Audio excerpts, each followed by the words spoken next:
pàtàkì ju owó tí wọ́n san fún ẹ lọ. Àti rí àwọn èèyàn jẹ́ pé wọ́n fún un lóyún, ẹni tó rèé tẹ̀ ó fún un lóyún wá lọ gbé fún abortion, ẹnu abortion ló gbà kó. Àti rí ẹlòmíì tó ń ṣe abortion yẹn gan fún kò lè bímọ mọ́.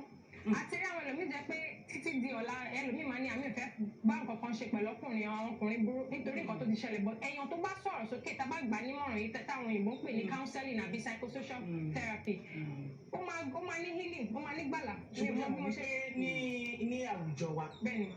Lápá jùlọ ní sàlẹ̀ bí báyìí. Ẹni tí yóò bá ṣẹlẹ̀ àgbẹ̀ bẹ́ẹ̀ ni sáàmù nǹkan gbé. Báwo ni wọ́n náà ṣe ń gbà yẹn? Èmi sì èsì rí ń tó ń sọ̀rọ̀ kan ńgbà kan àwọn agbófinró tí wọ́n ní ó yá ìgò ni mo gé dání tí wọ́n lè bá farabalẹ̀ ó yá tí wọ́n yẹ kó farabalẹ̀ ó yẹ kó farabalẹ̀ ẹgbẹ́ tó rí bẹ́ẹ̀ lóòótọ́.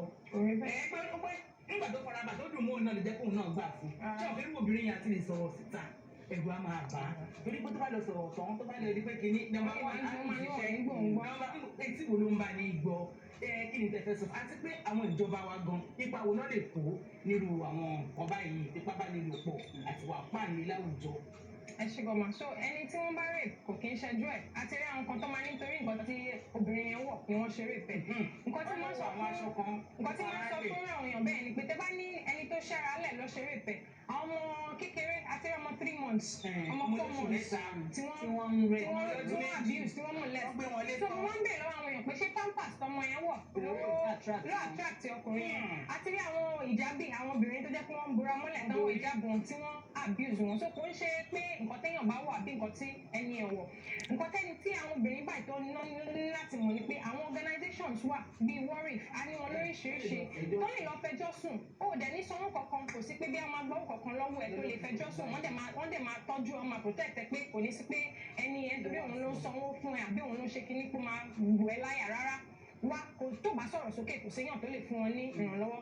Bẹ́ẹ̀ sọ nípa àwọn government kí ni wọ́n ṣe àwa ṣiṣẹ́ pẹ̀lú àwọn law enforcement agents because a ti rí pé àwọn agbófinró police a ti rí pé tí kíní ìbáṣẹlẹ̀ police station làwọn èèyàn máa ń kọ́kọ́ lọ a dẹ̀ ti gbọ́ àwọn èèyàn tó fún wa ní feedback pé tó máa lọ sí police station wọ́n máa bèèrè lọ́wọ́ pé kí ló wọ̀ ìwọ náà kí ló tó ṣe tẹ̀lé ẹ̀. Àní wọ́n kí kò dá nígbà ìwọ̀n ṣe báyìí. Ṣèbí boyfriend ẹni but I think educate wọn yes I think ṣe training fún wọn so wọ́n ti àwọn even our officers based on police officers wọ́n ti ní better understanding àní àwọn kan jẹ́ pé gender desk unit ló ti ń ṣiṣẹ́ so wọ́n mọ bó ṣe handle àwọn cases yẹn wọn kì í béèrè àwọn insensitive questions yẹn wọ́n lọ́wọ́ that will trigger any kind of victim.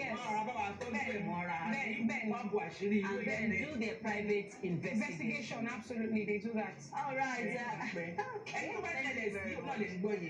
Kò sẹ́ni tí ó lè ṣẹlẹ̀ tó lè ṣẹlẹ̀ sí ọkùnrin ó lè ṣẹlẹ̀ sí obìnrin ládùúgbò tó bá ti ṣẹlẹ̀ ẹ ṣàràdọ̀ sáwọn ibi tí wọ́n sọ pé wọ́n ní kò mọ owó dání ọ̀rọ̀ owó kọ́ leléyìí ọ̀rọ̀ gbèsè ayé ẹ ìgbésí ayé ọmọ ẹ ìgbésí ayé alábàágbé àbẹ̀ tó bá ṣẹlẹ̀ sí ni wọ́n ní ká ràn ra wa lọ́wọ́ kán lè ràn wá lọ́wọ́ ojú bí àbí ní ti Dr. Titi kọ́. Thank you very much. Thank you so Dr. Chichi Ogunaya. Can you imagine? All right. Thank you so much once again for being a part of the program. Gender-based violence. Well, we all have to end this scourge. It is not limited only to Nigeria, but it prevails all over in the world. Well, awareness creation and educating people. I say that it's a continuous process. It's a continuous engagement. It's not something. It's not one-off. And as an organization, we go into rural communities, sensitizing different stakeholders, from traditional birth attendants that they call agbebi. You know, we go to educate them because these things they happen more in the rural communities. So we go to encourage them to speak up, let them know what it is, the difference, educating people that there's a difference between consensual sex and sexual violence. We educate them. We also do online campaigns because we understand a lot of young people and even old people these days are on social media, Twitter, Instagram, Facebook. So we run advocacy programs on social media as well. And with regards to who to pay attention to, which of the child should you pay attention to, the male or the female? Like I said when we started, yes, it affects more of the female gender than the male, but it doesn't mean that the male gender isn't being abused. So as a parent, you want to pay attention to both your girl child and your boy child, because that maid in that house is probably exposing your boy child to X-rated movies. We've had cases of young men who come out to say, oh, the person who abused them at a very young age was a house help. We've had young men who are even married now with kids say, oh, at a particular age in their life, maybe whilst they were undergraduate, somebody abused them on campus and all of that. So your male child is also susceptible to abuse, is also vulnerable. So pay attention to both of them, both the male and the female child. All right. There is no shame in being a survivor of either rape or any other form of gender-based violence. There is no shame in it. It's shame to the perpetrator, but we also understand that we live in a society where we stigmatize people who go through these incidences. You know, we shame the abused instead of the abuser. But we also encourage people to speak up. And in our profession, in our space, one of the things we take very dearly is confidentiality. We understand the fact that some people might be at a particular sensitive stage in their healing process, so they still don't feel comfortable enough coming out to speak up about the incidents. But we encourage them to speak up, and we don't go about publishing their faces or their names, because we've come to realize that most of the survivors of this act are usually minors, people below the age of 18. You know, so we have people that are 12, we have children that are 3 years old and 4 years old. So we can't put such identity out there because we need to protect that child. But for an adult who understands what has been done to her and she feels comfortable enough to want to speak up about it, we encourage them to speak up, because we've come to realize that when they share their stories, it encourages others who have gone through that process to also speak up and seek help. Like we have seen in the case of a lot of women who have been abused in the past who came out to speak up, and more people started talking about it, that, oh, this also happened to me, my pastor did this to me, my teacher did this to me, and also we encourage adults to speak up, really. Now, in its prevalence in our society, in accordance to the United Nations statistics, it says that 1 in 3 girls before she reaches the age of 18 would have encountered one incident of rape or sexual violence.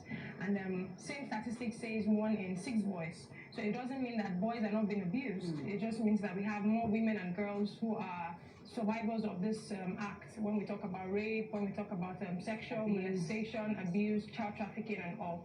So as a non-governmental organization that I work for, which is WARIF, we try as much as possible to provide services to these survivors. Services from psychosocial counseling to medical treatment, because we've come to realize that most of these perpetrators, they don't go around with condoms saying, today I'm going out to rape someone. They usually go out to want to steal, intimidate, and take advantage of those young girls and sometimes women.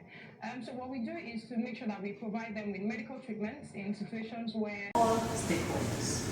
Thank you so much. So the different stakeholders, from parents to people in the society, members of the society, to even the survivor, you need to understand that we all have a role to play. We are all advocates when it comes to issues of rape and sexual violence. So speak up. When you see something, say something. As the law enforcement officer, your job is to make sure that you do the proper investigation to ascertain that that person was actually abused, and make sure that the perpetrator is apprehended.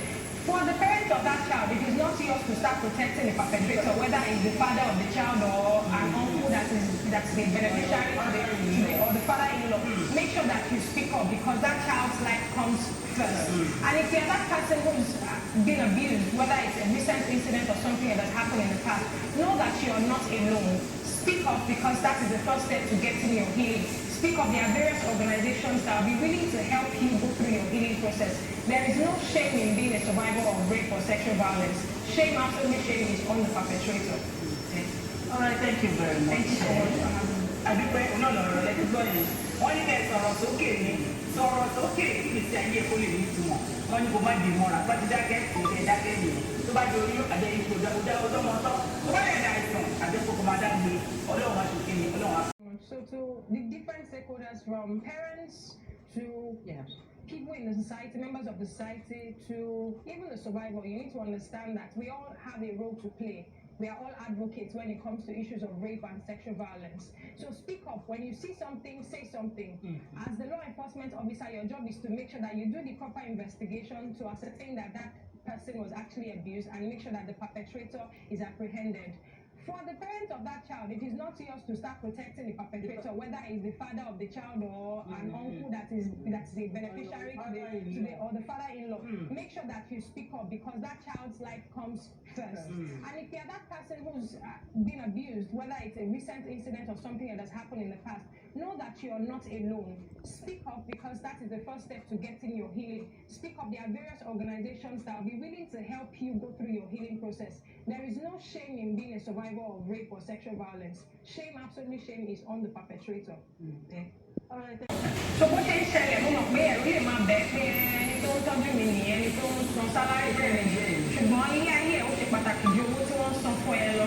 Àti rí àwọn èèyàn jẹ́ pé wọ́n fún un lóyún, ẹni tó lè fẹ́ òfin lóyún wá lọ gbé fún abortion, kí ẹnu abortion ló gbà kú. Àti rí àwọn èèyàn tó ń ṣe abortion yẹn gan fún kò lè bímọ mọ́. Àti rí àwọn èèyàn jẹ́ pé títí di ọ̀la ẹni máa ní àfẹ́fẹ́ bá nǹkan ṣe pẹ̀lú ọkùnrin àwọn ọkùnrin bú nítorí nǹkan tó ti ṣẹlẹ̀ bọ́. Ẹ̀yàn tó bá sọ̀rọ̀ sókè tá a bá gbà nímọ̀ràn yìí tẹ́tà àwọn èèyàn pè ní counseling àbí psychosocial therapy. Ó máa ní healing, ó máa ní gbàgbà. Ṣé wọ́n bí wọ́n ṣe ní àwùjọ wa? Bẹ́ẹ̀ni. Lápá ní orí sáré bí báyìí. Ẹni tí yóò bá jẹ́ àbí bẹ́ẹ̀ ni sáàmù. Báwo ni wọ́n náà ṣe ń gbà yẹn? Èmi tẹ̀sí rí tó ń sọ̀rọ̀ kan gbà kan àwọn agbófinró tí wọ́n ní ó yá ìbò ni mo ké dájú tí wọ́n lè bá fara balẹ̀ yá tí wọ́n lè fara balẹ̀ kí ẹ̀ ṣe fara balẹ̀ ẹgbẹ́ lórí bẹ́ẹ̀ lóòótọ́. Nígbà tó fara balẹ̀ ó dùn mú ọ̀nà ìjẹ́kùn náà gbà fún. Ṣé ọ̀fẹ́ mú obìnrin yà sí ìṣòro ta ẹ̀gbọ́n á máa fà á? Torí kó tó bá lọ sọ̀rọ̀ kan tó bá lọ ìdíwé kìíní ìjọba wà á máa ní ẹ̀ ń gbọ́ àwọn bá tó ṣe tí wọ́n ló ń bá ní gbọ́ ní ìtẹ̀fẹ́sọ̀ àti pé àwọn ìjọba wa gbọ́ ipa wo náà lè kó nínú àwọn ọba ìlú ìpábánilòpọ̀ àti wà pààyàn láwùjọ. Ẹ ṣe bọ̀ mọ́. So ẹni tí wọ́n bá rẹ̀ kò kí ń ṣẹ́jú ẹ̀. Àti rí àwọn kan tó máa nítorí nǹkan tí obìnrin yẹn wọ̀ ni wọ́n ṣe rí ìfẹ́. Nǹkan tí wọ́n sọ fún àwọn èèyàn bẹ́ẹ̀ ni pé tẹ́ bá ní ẹni tó ṣára lẹ̀ lọ ṣe rí ìfẹ́. Àwọn ọmọ kékeré àti ọmọ 3 months, ọmọ 4 months tí wọ́n mú lẹ̀ ọ̀pẹ wọlé. Tó wọ́n ń bèèrè àwọn èèyàn pé ṣé pápá ọmọ yẹn wọ̀ ló attract ọkùnrin. Àti rí àwọn ìjábì àwọn obìnrin tó jẹ́ pé wọ́n búra mọ́lẹ̀ táwọn ìjábì tí wọ́n abuse wọn. Tó kò ń ṣe pé nǹkan téèyàn bá wà bí nǹkan tí ẹni ọ̀wọ̀. Nǹkan tẹ́ni tí àwọn obìnrin báyìí tó ní láti mọ̀ ni pé àwọn organizations wà bíi Warren, a ní wọn lóríṣiríṣi. Wọ́n lè lọ fẹjọ́ sùn. Ó dẹ̀ ní sanwó kankan, kò sí pé bí wọ́n máa gbọ́ kankan lọ́wọ́ ẹ̀ tó lè fẹjọ́ sùn. Wọ́n dẹ̀ máa tọ́jú ọmọ àkọsẹ́ ìtẹ́ pé kò ní sí pé ẹni ẹ̀ tó yọ̀ ló sanwó fún ẹ̀ àbẹ̀wò tó ṣe kí ní kó máa wọ̀ ẹ́ láyà rárá. Wọ́n tó bá sọ̀rọ̀ sókè kò séyàn tó lè fún wọn ní ìrànlọ́wọ́. Bẹ́ẹ̀ sọ nípa àwọn gọ́ọ̀mẹ̀ntì kí wọ́n ṣe àwọn ṣiṣẹ́ pẹ̀lú àwọn law enforcement agents because àti ẹgbẹ́ àwọn agbófinró police àti ẹgbẹ́ tí kìíní ìbáṣẹlẹ̀ police station àwọn èèyàn máa kọ́kọ́ lọ àdẹ̀tí gbọ́ àwọn èèyàn tó fún wa ní feedback pé tó máa lọ sí police station wọn bẹ̀rẹ̀ lọ́wọ́ pé kí ló wọ̀ ìwọ náà kí ló tó ṣe tẹ̀lé ẹ̀ àwọn kẹ́kẹ́ ìdánilẹ́ àwọn ti máa ṣe bí boyfriend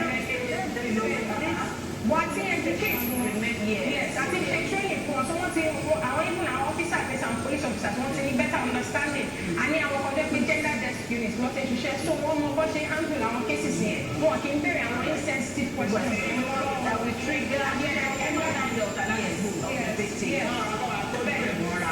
and do their private investigation. Absolutely, they do that. All right. Kò sẹ́ni tí ó lè ṣẹlẹ̀ sí wọ̀ ọkùnrin, ó lè ṣẹlẹ̀ sí obìnrin. Ládùúgbò tó bá ti ṣẹlẹ̀, ẹ ṣàlàyé sábà bí wọ́n sọ pé wọ́n ní kò lówó dání ọ̀rọ̀ owó kọ́ lè léyìn. Ọ̀rọ̀ ìgbésí ayé ẹ̀, ìgbésí ayé ọmọ ẹ̀, ìgbésí ayé alábàágbé àbẹ̀ tó bá ṣẹlẹ̀ sí ni.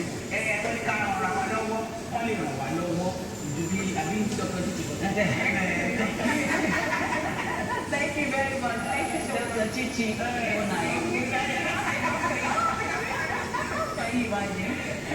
All right, thank you so much for being a part of the program. Gender-based violence. Well, we all have to end the scourge. It is not limited only to Nigeria, but the prevalence of over the world. Well, we will be calling it a wrap on the program, but before we let you